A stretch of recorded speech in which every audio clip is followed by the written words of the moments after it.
Hello friends, please like and subscribe my channel easy learning. आज का जो topic करने जा रहे हैं वो है टाइप्स ऑफ सिस्टम्स, जो कि सेट का नेक्स्ट टॉपिक है। बड़े इंपॉर्टेंट टॉपिक है। सबसे पहले टाइप ऑफ सिस्टम में पहला जो टाइप आता है वो होता है फिजिकल और अब्स्ट्रैक्ट सिस्टम। फिजिकल सिस्टम वो होते हैं जिनको हम टच कर सकते हैं। जिनको हम देख भी सकते हैं और जिनको टच कर सकते हैं, वो सिस्टम हो गए हमारे फिजिकल सिस्टम। फिजिकल सिस्टम आके दो तरह के होते हैं, स्टैटिक और डायनेमिक। स्टैटिक चीज जिसको देखा जा सकता है, जो स्थिर रहेगी, जिसमें चेंजेस नहीं होंगी और जिसको काउंट किया जाता है, वो हमारा होता है स्टैटिक सिस्टम।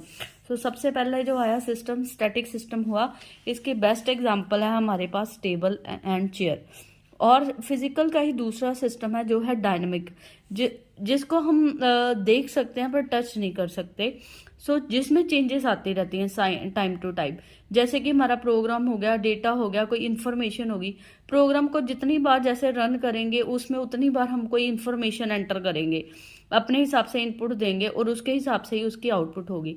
वो चेंजेस आती रहती है। जिस चीज़ में चेंजेस आती है, जिस सिस्टम में चेंजेस लगातार आती होती हैं बेस ऑन इनपुट, उस सिस्टम को हम डायनेमिक सिस्टम कह देंगे।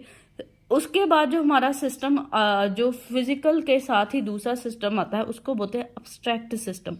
अब्स्ट्रैक्ट सिस्टम जो होता है, जो किसी दूसरे सिस्टम से बना हो, जो लॉजिक कहीं से लिया हो। जैसे एज को हम डेट ऑफ बर्थ से अब्स्ट्रैक्ट कर सकते हैं, वो हमारा क्या हो गया, अब्स्ट्रैक्ट सिस्टम, जिसका बेस कहीं दूसरे सिस्टम के बेस पे होती है। मैंने जैसे कि अभी आपको एग्जांपल दी, date of birth with age. Abstract system को भी दो हिस्सों में डिवाइड कर सकते हैं, conceptual and non physical. Conceptual, concept के बेस, जो किसी लॉजिक के बेस पे बना हो, किसी कॉन्सेप्ट के बेस पे जिसको तैयार किया जाए, वो हमारा होता है कॉन्सेप्चुअल सिस्टम। कॉन्सेप्चुअल सिस्टम की बेस्ट एग्जांपल है हमारे फॉर्मूलाज। कॉन्सेप्चुअल सिस्टम के बाद जो दूसरी एब्स्ट्रैक्ट का जो सब हमारा क्या आता है, टाइप आती है, वो हमारे आ जाते हैं नॉन फिजिकल सिस्टम, जिनको हम टच नहीं कर सकते, जो हमारे फॉर्मूलाज के साथ ही रिलेटेड होते हैं, जैसे वेरिएबल और कांस्टेंट। वो हमारे क्या हो जाते हैं, नॉन फिजिकल सिस्टम्स हो जाते हैं, जिनको हम अब्स्ट्रैक्ट सिस्टम की भी हम क्या कह सकते हैं, टाइप है। वेरिएबल्स वगैरह हमारे किस में आ गए, नॉन फिजिकल सिस्टम में। नेक्स्ट जो हमारी टाइप आएगी वो है ओपन और क्लोज सिस्टम। ओपन सिस्टम वो सिस्टम होते हैं जिन पे इफेक्ट पड़ता है, जैसे कि कंपटीटर का प्राइस चेंज हो गई, गवर्नमेंट ने कोई प्राइस में राइज कर दिया, मेरे जैसे मैंने कोई प्रोडक्ट लॉन्च किया, वैसा ही प्रोडक्ट मार्केट में आ गया, जिसका इफेक्ट हमारे सिस्टम पे पड़ता है, हमारे प्रोडक्ट पे पड़ता है, हमारी प्रोडक्शन पे पड़ता है। वो जो सिस्टम होता है वो हमारा होता है ओपन सिस्टम। और दूसरा सिस्टम जो आता है क्लोज सिस्टम। बाहर कोई भी कंपटीशन हो, कोई भी कंपटीटर आया, प्राइस राइज हो, फॉल हो, इकोनॉमी अप हो, डाउन हो, उसको कोई फर्क नहीं पड़ता। जैसे इसकी बेस्ट एग्जांपल है, जैसे कि एक कार वाली कंपनी है, कोई कंपोनेंट डेवलप एक कार बना रही है। कंपनी ने क्या किया, अपनी कार का एक प्रोडक्ट किसी दूसरी सब कंपनी को बनाने के लिए दे दिया। तो उस सब कंपनी को कुछ भी हो जाए, उसको तो प्रोडक्ट मिल गया है बनाने के लिए, उनके ऊपर कोई भी कंपटीशन का फर्क नहीं पड़ेगा। कंपटीशन का फर्क किस पे पड़ेगा, वो कार बनाने वाली कंपनी पे, ना कि वो सब पार्ट बनाने वाली कंपनी के। जो सिस्टम आउटसाइड एनवायरनमेंट से इन्फेक्ट नहीं होते, वो हमारे होते हैं क्लोज्ड सिस्टम। नेक्स्ट जो हमारी टाइप आएगी मैन मेड सिस्टम। जो भी हमारे सिस्टम है इंसानों द्वारा ही बनाए जाते हैं, इंसानों के लिए ही बनाए जाते हैं। जो सिस्टम इंसानों द्वारा बनाए जाते हैं वो हमारे सिस्टम्स होते हैं मैन मेड सिस्टम। जो भी आजकल जो भी डेवलप होता है, कोई भी प्रोडक्ट जो किसी मार्केट में आता है, वो सिस्टम किसके द्वारा बनाए जाते हैं, man made system. Man made system दो तरह के होते हैं, फॉर्मल और इनफॉर्मल। फॉर्मल सिस्टम वो होता है जो ऑर्डर में चलता है, जिस सिस्टम में जो हमारा डेटा फ्लो होता है, या तो टॉप टू बॉटम होगा या बॉटम टू टॉप होगा। सब लेवल्स की अपनी क्या होगी, अथॉरिटी। 3 लेवल होते हैं हमारी ऑर्गेनाइजेशन में, टॉप जिसमें मैनेजमेंट आती है, मिडिल लेवल जिसमें हमारे मैनेजर वगैरह आ जाते हैं, लो लेवल जिसमें क्लरिकल या आप कह लो लो क्लर्क वगैरह या जो सफाई कर्मचारी होते हैं वो लोग आ जाते हैं, अकाउंटेंट वगैरह भी आ गए। सो वो हमारे जिसमें हर एक लेवल की अथॉरिटी डिफाइन होती है, किसने क्या काम करना है, किसने किसके साथ कांटेक्ट करना है इन केस प्रॉब्लम आ जाए, जिसमें हम पैटर्न फॉलो करते हैं, एक हायरार्की फॉलो करते हैं, एक जो हम कह सकते हैं टाइट स्ट्रक्चर होता है, उसको हम फॉर्मल इंफॉर्मेशन सिस्टम कहते हैं। इसमें कोई भी अपनी मर्जी से डायरेक्टली किसी से कांटेक्ट नहीं कर सकता। इनफॉर्मल सिस्टम वो होते हैं जो स्ट्रिक्ट नहीं होते, जिसमें कोई हायरार्की फॉलो नहीं की जाती। प्रॉब्लम आने पे कोई भी डिपार्टमेंट किसी और डिपार्टमेंट से क्या कर सकता है, कांटेक्ट कर सकता है। जैसे कि सेल्स वाले एडवर्टाइजमेंट में अकाउंट वाले सेल्स वालों से। सो इसमें कोई हायरार्की नहीं है। सो डिपार्टमेंट टू डिपार्टमेंट क्या होता है, कम्युनिकेशन होता है, इंटर कम्युनिकेशन होता है सब में।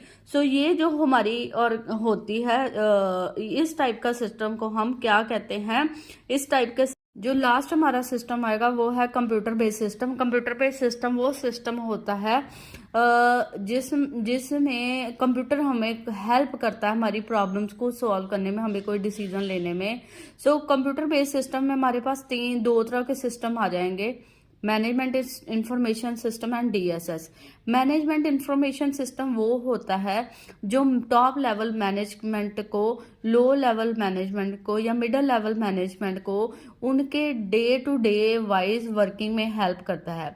जैसे टॉप लेवल मैनेज को सारी जो इंफॉर्मेशन है ऑर्गेनाइजेशन की वो इस कंप्यूटर सिस्टम में बेस होती है, जिसको एज अ बेस लेके हर लेवल अपना अपना डिसीजन ले सकता है। जैसे टॉप लेवल को कोई नया प्रोडक्ट लॉन्च करना है, सो वो MIS को उसकी क्या हेल्प करेगा, टॉप लेवल मैनेजमेंट क्या करेगा प्लानिंग करने के लिए या कोई भी प्रोडक्ट लॉन्च करने के लिए, कंपटीटर्स की इंफॉर्मेशन देखेगा, प्राइस देखेगा, कौन से प्रोडक्ट की डिमांड है, किस प्रोडक्ट की डिमांड नहीं है। सो कुछ भी डिसीजन लेने से पहले वो प्लानिंग करेगा, डिसीजन लेने के लिए मैनेजमेंट इंफॉर्मेशन की हेल्प लेगा। सो मैनेजमेंट इंफॉर्मेशन सिस्टम उनको करेक्ट और एक्यूरेट इंफॉर्मेशन देते हैं ताकि वो सही डिसीजन ले। जैसे कि ग्राफ चार्ट्स आ जाते हैं जिसकी हेल्प से वो असेस कर सकते हैं कि मार्केट में कौन से प्रोडक्ट की डिमांड है तो क्या उसका प्राइस चल रहा है। उसी तरह middle level management low level और टॉप लेवल के बीच की एक कड़ी होती है। सो कोई भी प्लान जो टॉप लेवल के द्वारा बनाया गया है उसको लो लेवल तक पहुंचाना, उसको फॉलो अप करना, उसको इम्प्लीमेंट करना, वो किसका काम होता है, मिडिल लेवल मैनेजमेंट का। सो लो लेवल क्या करता है, लो लेवल जो टॉप लेवल के द्वारा प्लान्स बनाए गए हैं, जैसे काउंटर अपना डेटा मैनेज करता है, सेल्स वाले अपनी सेल्स मैनेज करते हैं। इस तरह से डिफरेंट लो लेवल के लोग जो टॉप लेवल के प्लान्स को एग्जीक्यूट करते हैं और MIS को अपने डे टू डे वर्क में क्या करते हैं, यूज करते हैं। सो ये तो हम लास्ट आ जाएगा हमारा डिसीजन सपोर्ट सिस्टम DSS, जिसको हम शॉर्ट फॉर्म में करते हैं DSS, decision support system. Decision support system वो सिस्टम होता है जो हमें हेल्प करता है, मैनेजमेंट को हेल्प करता है डिसीजन लेने में। सो DSS हमारा क्या करता है कि हमें डिफरेंट प्रोडक्ट्स के ग्राफ, बार चार्ट, डिफरेंट तरह के चार्ट्स डिस्प्ले करता है। सो उस चार्ट की हेल्प से ऑर्गेनाइजेशन या हायर अथॉरिटी ये जज करती है कि क्या मार्केट में चल रहा है, कौन सा कंपटीटर हमसे आगे जा रहा है, कौन सा कंपटीटर हमसे लो है, हमें क्या प्राइस पे लोग ज़्यादा खरीद रहे हैं, क्या प्राइस रखे और प्रोडक्ट कम खरीदते हैं, कौन सी चीज़ की मार्केट में ज़्यादा डिमांड है। सो DSS हमारे पास एक बही खाता बना देता है in shape of charts for example. So उस चार्ट के बेस पे हमारे जो हायर अथॉरिटी डिसीजन ले सकती है। सो इन शॉर्ट मैं कह सकती हूँ DSS हमें हेल्प करता है कंपैरेटिव स्टडी करके, हमारे पास सामने एक तरह के हमारे पास कंपैरेटिव चार्ट प्रिपेयर कर देता है कि what best for us and what worst for us. So उन लॉजिक्स को हम बेस बना के एनालाइज करने के बाद हम क्या कर सकते हैं, अपने प्रोडक्ट को लॉन्च या बनाने का, कौन सा प्रोडक्ट बनाने का हम डिसीजन ले सकते हैं। सो हम कह सकते हैं डिसीजन सपोर्ट सिस्टम एक तरह का सिस्टम है जो हमें हेल्प कर रहा है to select best product from multiple. So इस तरह से डिफरेंट टाइप्स ऑफ हमारे पास सिस्टम आ जाते हैं जिनको हमने शॉर्ट में आपको समझाने की कोशिश की है। Please like and subscribe my channel easy learning for more videos. Thank you very much.